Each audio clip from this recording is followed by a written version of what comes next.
You are Locked On Reds, your daily Cincinnati Reds podcast, part of the Locked On Podcast Network, your team every day. This next one is your fault, so we're going to address it. Dire Wolf checks in and says maybe a trade package, Candy et al. For Brent Rooker. Here's the thing. I'm not opposed to still going and getting Rooker. Jeff, you were actually right about one of these for a change, and I'm happy for you.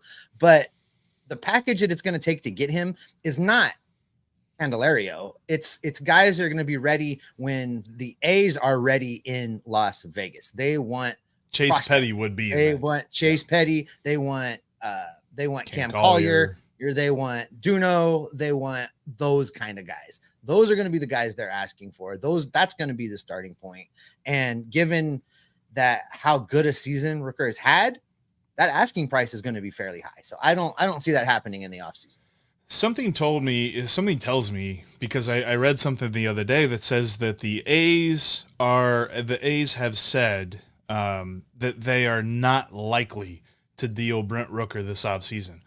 Translation, they received offers at the deadline that they did not like, and they want to get more for him. So, yeah, I agree with you. I think it's going to be far more expensive than we thought for the Reds to trade for Brent Rooker, and probably at that point I would start to reconsider a little bit because defensively you could put him in the outfield, but putting him in the outfield is like putting Spencer Steer in the outfield. You're really not going to help out your defense. I was a little bit wrong on that aspect of this because I thought he is an answer to power right-handed outfield bat. He's a good power bat from the right side, mostly a DH, not an outfielder. So that would kind of have to be baked into the trade offer for me. And if the A's are going to ask for more than what I think the Reds should give up for a guy who's going to mostly DH, probably not the way to go. Kerry says, how do you get that big outfielder then? Cash? Absolutely. It's got to be a free agent signing. Santander, hello. Someone get Santander on the phone the day that it's legal. Get him on the phone. Get him on the phone. And they're going to have room to do this. Like looking at the way that arbitration is going to work out for some guys and some other contracts that they have that they're keeping and things like this, they might spend $70 million on the current roster. So that tells me, and look, if ownership wants people back to the ballpark next year, if they want people to buy into this narrative that they've been building a winner all along, you got to go spend some money to fill some holes. And you're going to have around $70 million already on the books. So the average Major League payroll is like around 130, 140. And I don't even know that the Reds get to average, but get us to 120. Mm-hmm. That still means you have like $50 million that you can spend. Maybe they don't spend it all in one place. They can spend $20 million a year on a power hitting outfielder, and that will get you a power hitting outfielder in Cincinnati at Great American Ballpark, who will boost their numbers and go get paid even more someplace else when that 3-year deal ends, because it'll probably be about a 3-year deal. It seems realistic to me.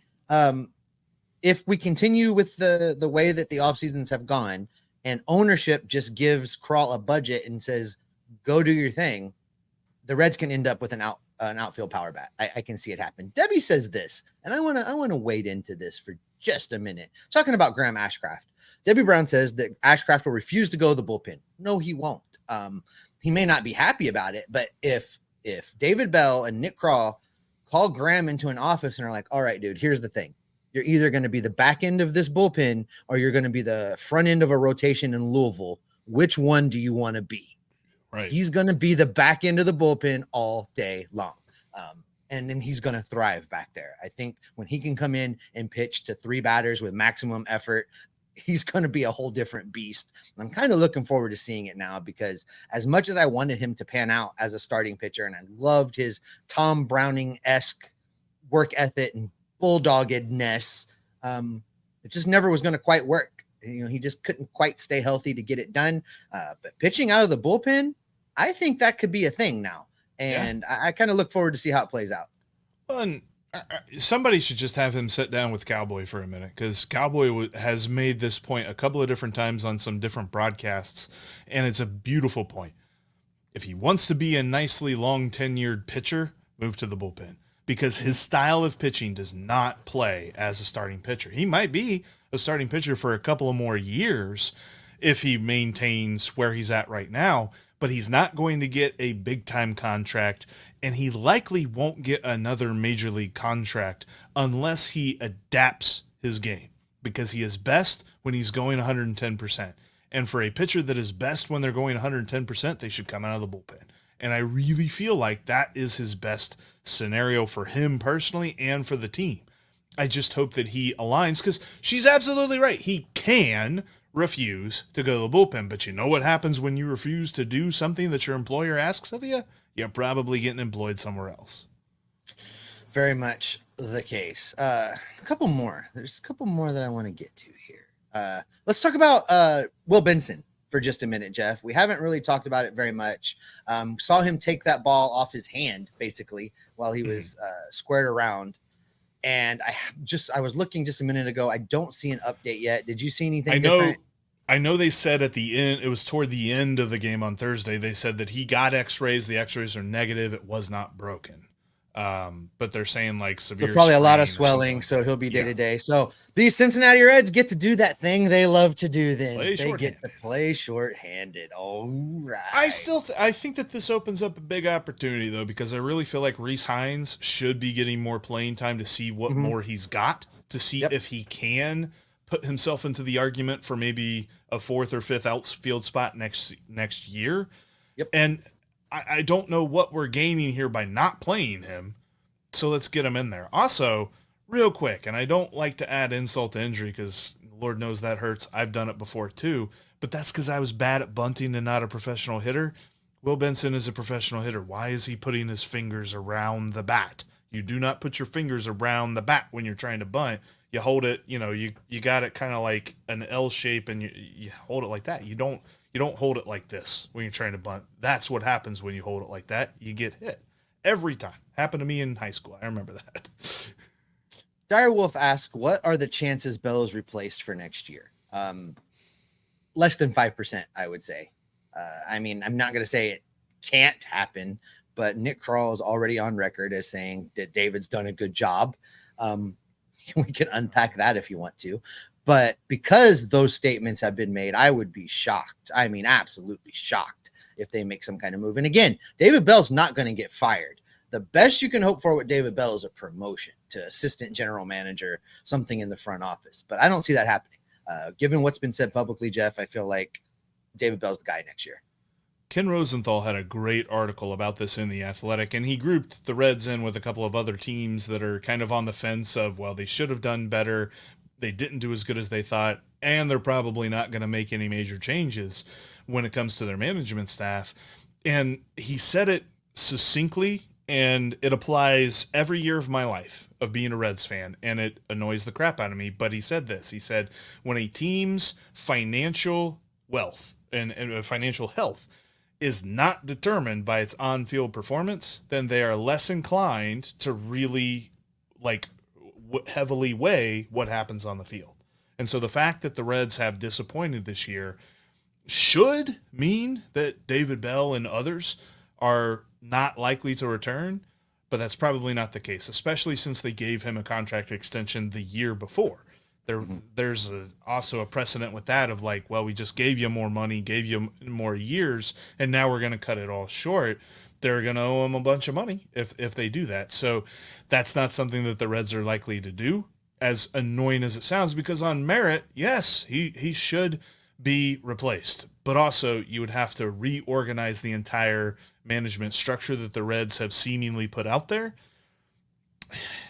And I hate to say this, but I don't know that they're going to do that.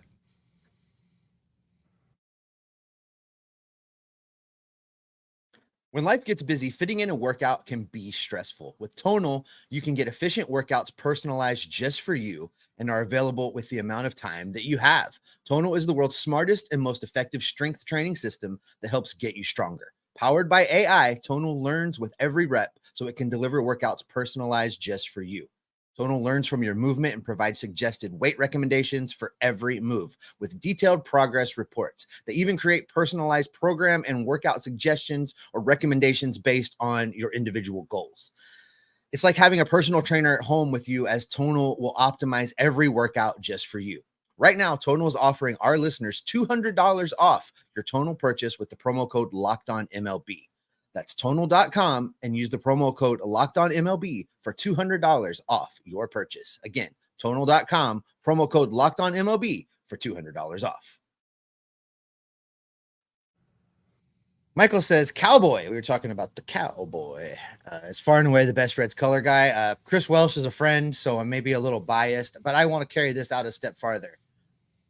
You put those two guys together, that's one of the best color groups in all of baseball. Those analysts, they're just so smart.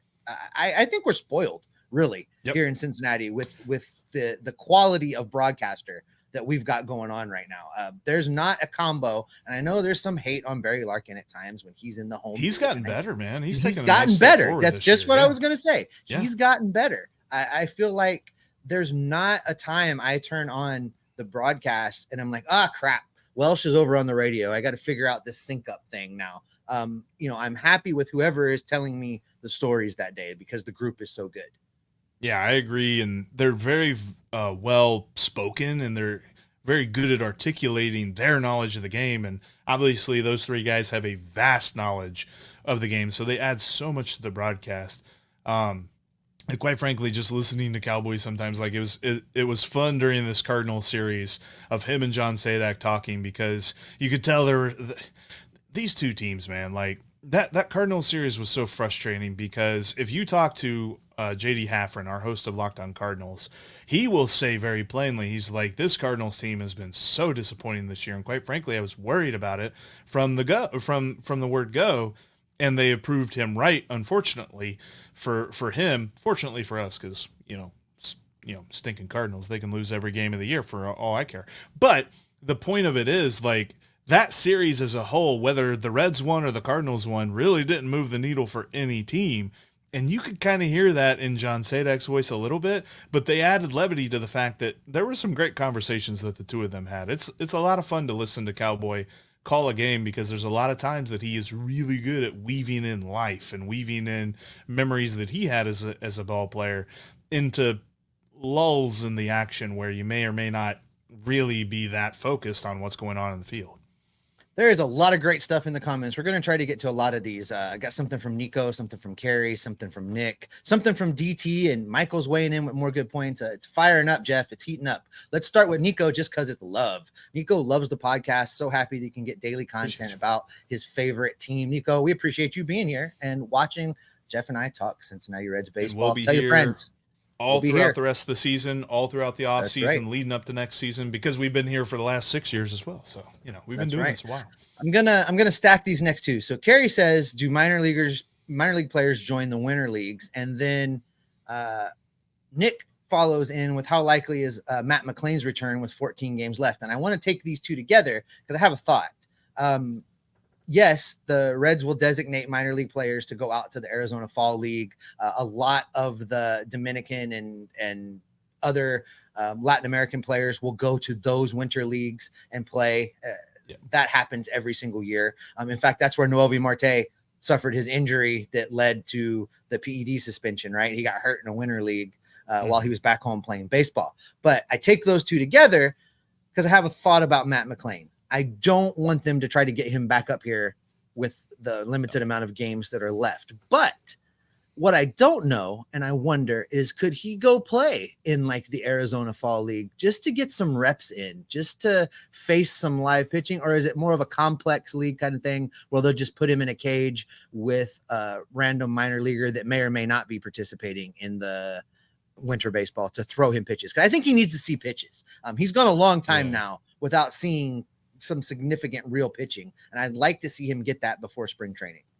I know that there's a lot of folks that during the offseason they go to like Driveline or something like that to really work on the finer points of the physicality of the game and trying to, maybe get a couple of miles an hour on the fastball, maybe swing the bat a little bit faster, something like that. That's all I want to see Matt McLain do. I don't want to see him on a field. Don't want to see him on the Arizona Fall League. Don't want to see him in the Dominican Winter League or anything like that. I did see, and to the point of do minor leaguers do that stuff, Edwin Arroyo is going to do that. I think he's going to be in the Arizona Fall League, at least. Yes. That's the first thing that I saw. I don't know if he's going to go to any of the winter leagues or not, but he probably will. I would be shocked if Right. he didn't go from the fall league. As long as he's healthy out of fall league, I'd be shocked if he didn't go to a winter league just to keep his progress going. Because also remember, the fall league only lasts like a month. It's not short, very long. A little bit. That's why we always laugh when we talk statistics from the Arizona Fall League. Like, the guy had 12 at bats. What do you want him to do? How dare he hit 200 in those 12 at bats? What's wrong with him? If the math even works out that you could do that. Anyway, but I say don't math. I was gonna say I was impressed with physicality. They taught you big words at Alabama Huntsville West. I just. Hey, not a real. I also went to school in Kentucky.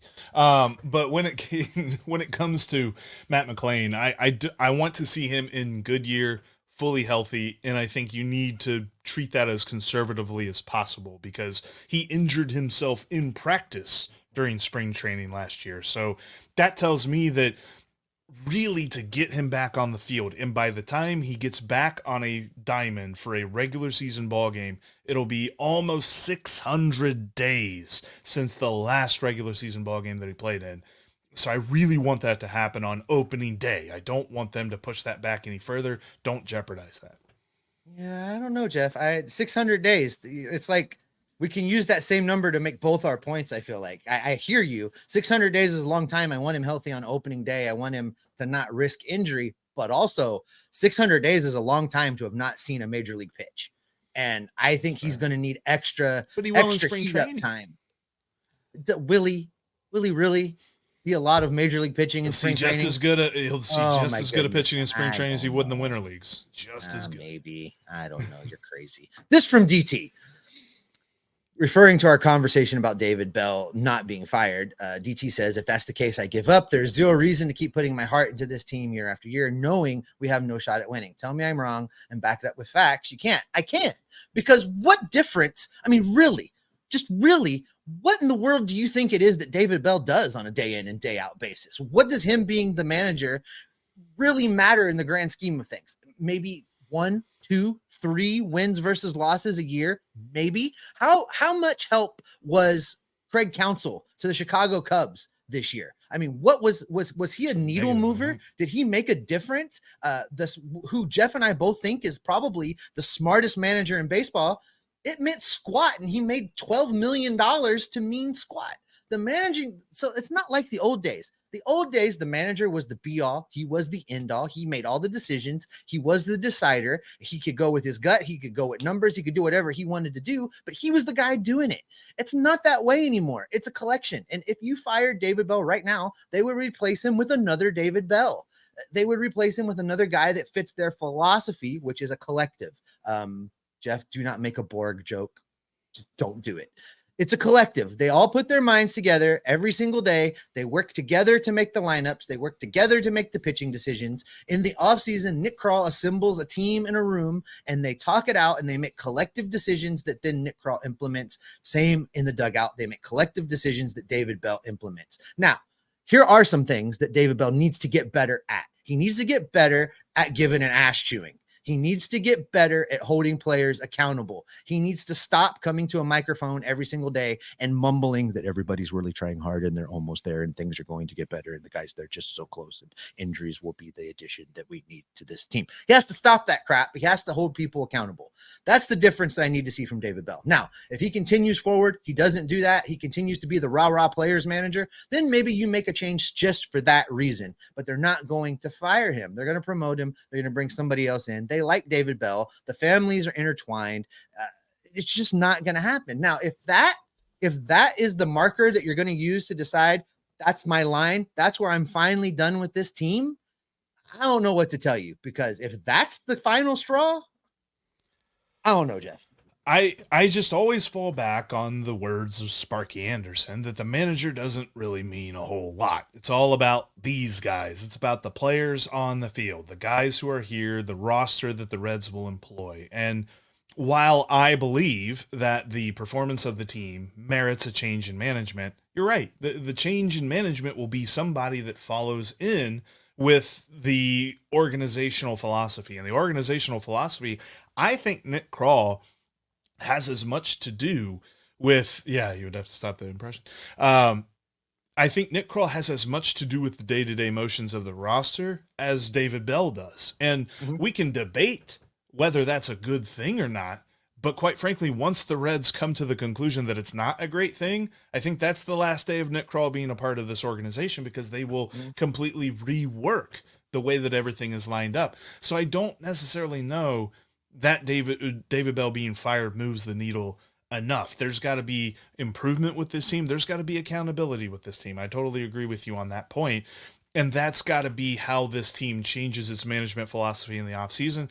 There will probably be some different coaches shuffled in and out. Maybe Jeff Pickler's gone. Maybe Joel McKeithen's gone. I think Derek Johnson's fine.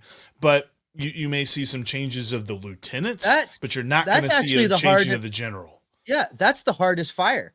The guy with the most job security in this entire system is Derek Johnson, because they have given him complete and total power control over pitching from Cincinnati to Daytona and beyond, like the Dominican complex, everywhere. Derek Johnson has set the tone. He is the guy. They're paying him accordingly. He's the most secure guy. He's the board queen. Oh, you are so close. And by the way, on that Star Trek note, I did see that there's going to be a collaboration beer for the Cincinnati Comic-Con called the Star Trek Talosian Lager. Really into that. Star Trek Powers of Illusion, Talosian Lager. Can't wait for that. I know that you're excited about the Talosian Lager. I see it on your face, man. I see it on your face. I can't with you sometimes. I just do you write these down? Do you like write them down and just, if Steve gives me any window, I'm gonna say that? Is that the slide it right on it? Oh my God, I can't with you sometimes. Just a few days left within the Major League Baseball season to take advantage of Prize Picks. You got to go now. Go to Prize Picks, download the app, and use code LOCKEDONMLB, and you'll get $50 instantly. When you play $5, you don't even have to win. Then you can pick your favorite players like Ellie De La Cruz, like Spencer Steer, like Tyler Stevenson, and pick your favorite stats and click more or click less. It's that easy. All you got to do, put 2 or more picks together, and you could see some cash flow in. And in some cases, you could win up to 100 times your money. And for the month of September, Prize Picks is helping you out a little bit, because on the weekends, they have Bears quarterback Caleb Williams, the more or less, the passing yards total. All he has to do is throw more than 1 passing yard, and you win that pick. So make sure you add Caleb Williams to your Prize Picks entries today. Download the app and use the promo code LOCKEDONMLB. You'll get $50 instantly. When you play $5, you don't even have to win. That's LOCKEDONMLB on Prize Picks today. Prize Picks, run your game.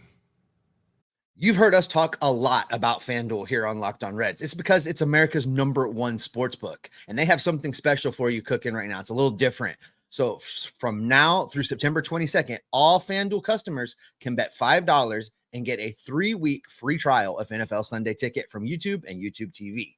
Then with YouTube TV's base plan, you'll be able to watch every regular season Sunday afternoon out-of-market game. All you need is a Google account and a current form of payment. And the best part is, if you don't like it for some strange reason, you can cancel it at any time. And if that's not enough, be sure to check out FanDuel's Profit Boost in the app and use it for FanDuel's Double Your Winnings for all of Sunday, 9/15. Pre-game moneyline bets, boost your profits. It's going to be great. It will be live on Thursday, September 12th. View your account page now to learn more about your boost. Just visit FanDuel.com/lockedon and download America's #1 sportsbook. Peter says, it sure is a depth problem that we have at right field hitting 190, who has hit 190 all year. Let's circle back to the Will Benson conversation for a second, because there was a question back. I don't know if it was Debbie or Carrie. Somebody was asking about when the Reds make their moves, like who's getting sent to the minor leagues, who's on the major league roster, how that works. I don't think we'll have the true answer to who's starting the season in Louisville till right at the end of spring training. They're going to let Will Benson come into camp as a major leaguer, and he's going to be competing for a spot on this roster. They're going to let, I think, Reese Hines come into this camp as a major leaguer competing for a roster spot. They'll let Noelvi Marte come into camp as a major leaguer competing for a roster spot.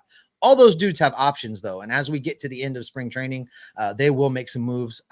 I don't see a scenario at all. There is no lane for me that Will Benson's on this opening day roster. I don't, even if there's injuries, you go out and get somebody on the waiver wire in spring training versus running Will Benson and his 190 batting average back out there again. Will Benson absolutely has to start the season in the minor leagues. Noelvi Marte absolutely has to start the season in the minor leagues, especially if everybody is healthy. You have to do it that way. The offseason story around Will Benson is that he was working on hitting left-handed pitching and becoming an everyday ball player. This season, in 67 plate appearances against lefties, he's batting a $146. Even against righties, he's batting a $199. He's not over 200, even against righties. I think that there's not really anything he could do, and with the injury to his finger, maybe we see him a couple more games this year, but probably not. There was nothing he was going to be able to do this year anyway in the time remaining to prove us wrong about this. I think that he is the reason. He's part of the reason. The Reds cannot go into opening day with Stuart Fairchild and Will Benson and Rhys Hines as members of the Major League roster. If they do that, they have failed miserably this offseason because they must acquire at least one-handed or one outfielder. I would love for them to get at least two, but I absolutely have to. Hey, the Reds are being scouted. Locked on Twins is in the chat. The Reds are playing the Twins. Yes, they are. The Reds are going to beat the Twins. Put that on record right now. See if we get a response. I don't know. That comes from one half of the podcast. We do have Julian Aguiar pitching tonight, which I'm looking forward to. I'm Brad. Says the whole outfield sucks, Steer included. Steer's been you and I talked about this during prep. Let's kind of cycle through a little thought on Spencer Steer because he has been disappointing. I mean, I'm not gonna try and talk it up. I don't think either you or I had him at 229, 323, 403 on the year. I thought he was going to hit for a lot more power than 19 home runs. I thought he was going to have a lot better batting average than 229. That being said, I mean, all of baseball is down this year. So it's really hard to single him out as an underperformer. I think for me, I can live with the average being down. I can almost live with the on-base percentage, but to make up for those two things, he needs to have a little bit more slugging. He needs to be hitting the ball out of the ballpark a little bit more.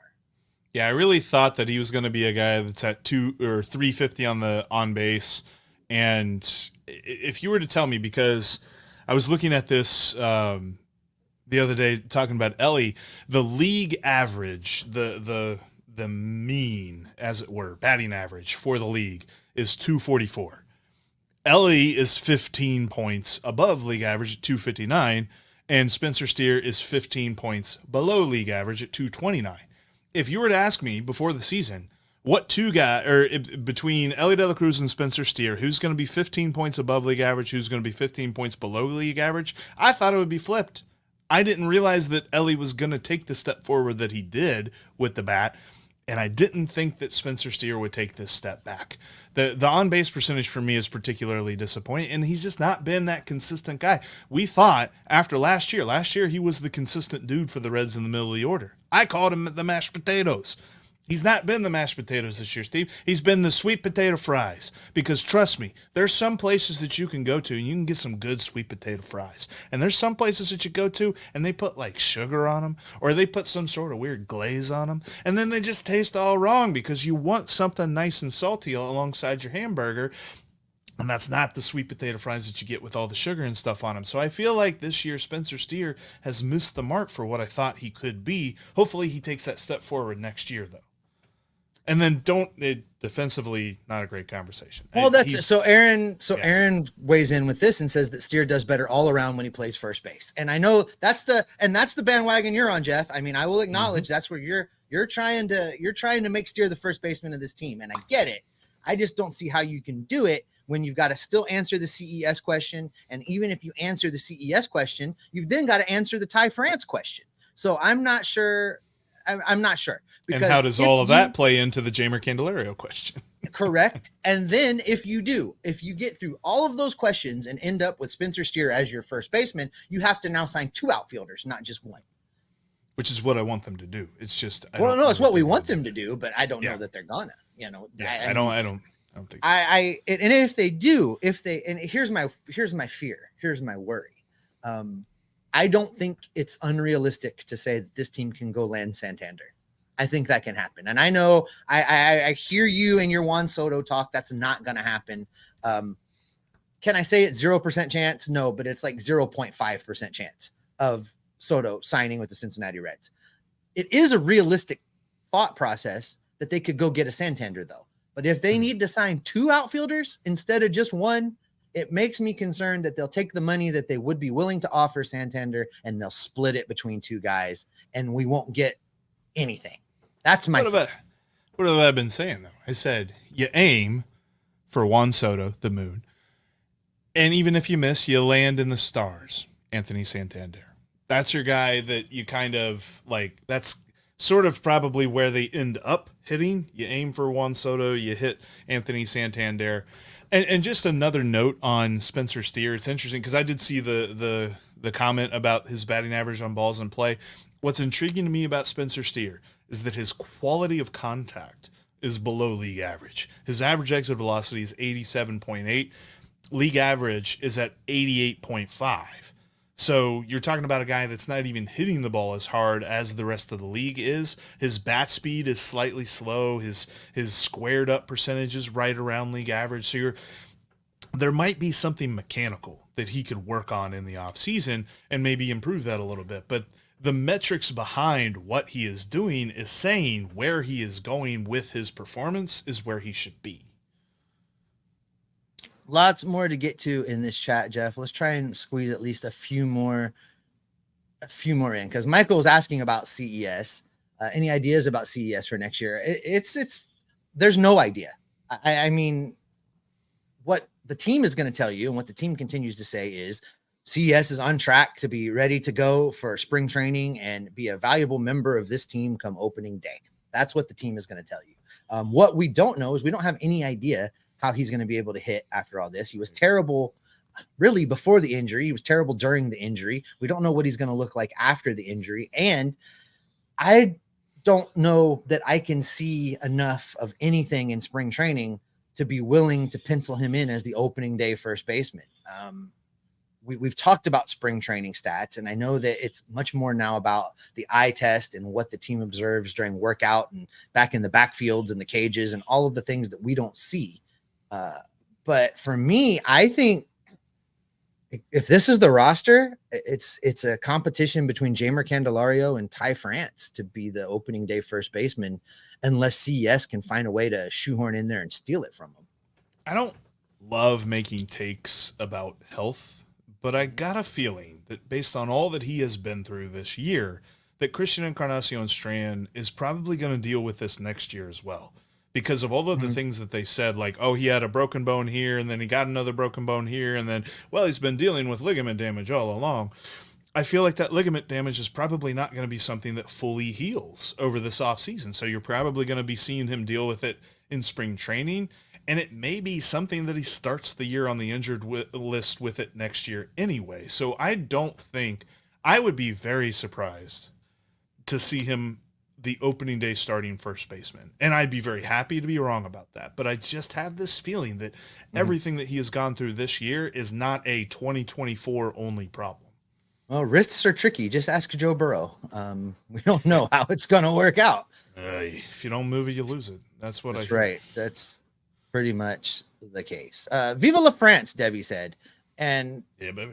He continues to be just Mr. Reliable. You know, you talked about the mashed potatoes, right? Like you wanted Spencer Steer. Maybe he's the mashed potatoes. Kind of France right now. I mean, if the way you described what that means to you, France is kind of being that guy right now, correct? Yeah. Yeah, he's got, as a Red, he has an OPS plus of 114, 292 batting average with a 338 on base, 446 slugging.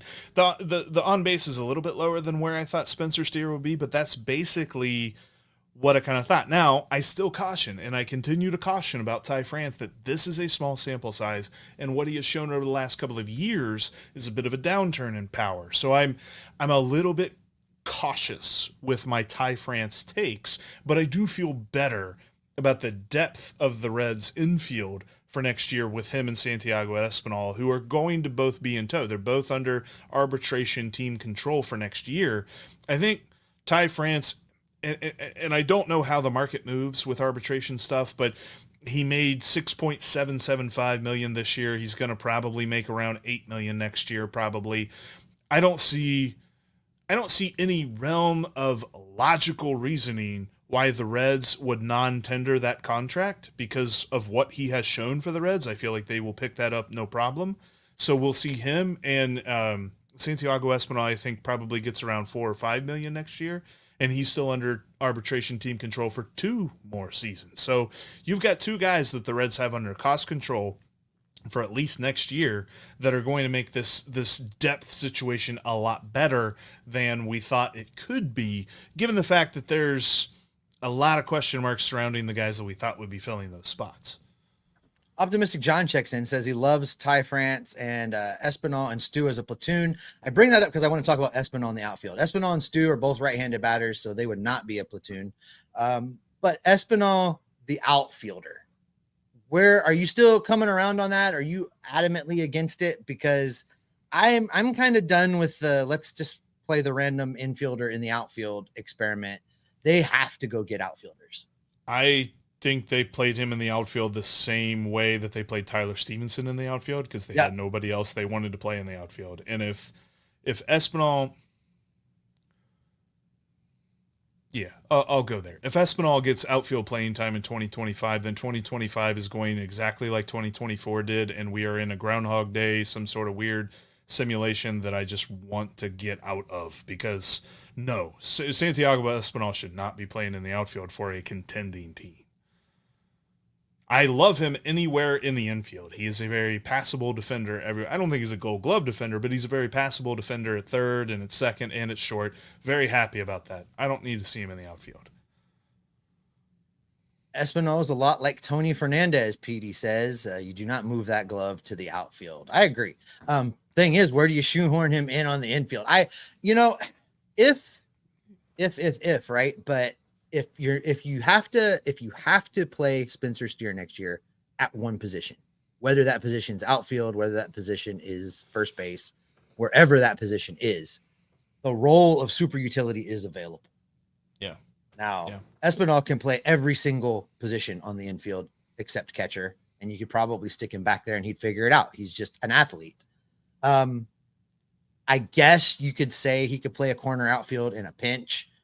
So the role of super utility for Espinal, okay, I can get behind that. I can live with that for him. But to do that, you have to give Spencer Steer a permanent home. And as we said a few minutes ago, there are about 6 different questions you have to answer before you can give Spencer Steer a permanent home. So there's going to be a lot of work to do in the offseason, Jeff. Yeah, I think it's funny because we've heard about this a lot from David Bell, from Nick Kroll, from folks that talk about the team as well over the last couple of years about this guy has positional flexibility. This guy has versatility on the field. He can play anywhere.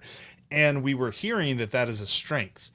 But I low-key think there's a veil over that narrative about a player of he has positional flexibility because we don't know where he fits best and we don't have anybody that fits where he's going to play the most. And I think that there's a little bit of a veiled narrative for positional flexibility that is, we don't have bona fide this, so we're going to put him there because we don't really have another answer. And I kind of want there to be lots of answers for different question marks on this team before opening day of 2025. And I think that the best answer for Spencer Steer is that he is the super utility guy that moves around a lot, which means that Santiago Espinal is a great bench bat, bench glove, bench base runner type guy that you can employ as you need to. I don't think that he needs to be getting everyday playing time next year. As much as he has shown that he has been pretty admirable in this, remember as well, like I feel like I keep going different ways with Santiago Espinal because in April he couldn't hit the ball and everybody wanted him gone. And I was like, whoa, hold up. This guy can provide value. And now he's providing value to the point that everybody's just like, he should be playing every day. And I'm like, whoa. We got some other guys on this team that got a lot more upside than Santiago Espinal, but I'm happy to have him on the bench. There was a time where we talked about this, Jeff. Can CES play right field? Winter ball, offseason.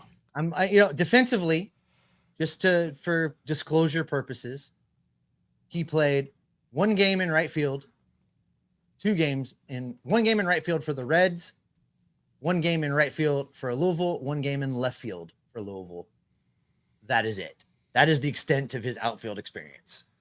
I want to see him on the field before I worry about what part of the field he's going to be on.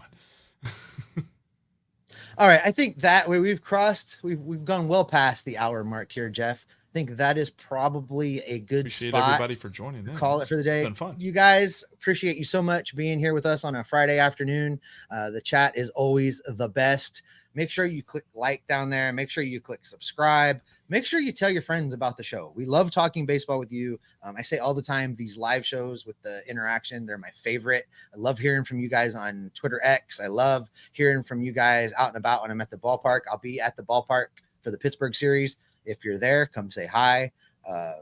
Love talking baseball with you folks. Tell your friends about the show. We want to talk baseball with them as well. And with that being said, Jeffrey, get us out of here. Thanks, everybody, for checking out today's Locked On Reds podcast. Make sure that you are subscribed and you're with us on Monday because we'll be wrapping up this Minnesota series and how the Reds did and looking forward to the final homestand of 2024. Almost forgot what year it was there. But thanks so much for making us your first listen now. Check out Locked On MLB. We actually have a link in the description of today's episode for Locked On MLB, so you don't have to go searching for it. Make it nice and easy for you to hear about Sully talking about the playoffs as we get ever closer to the postseason. But as for Steve and myself, you can expect us to be Locked On Reds every single day.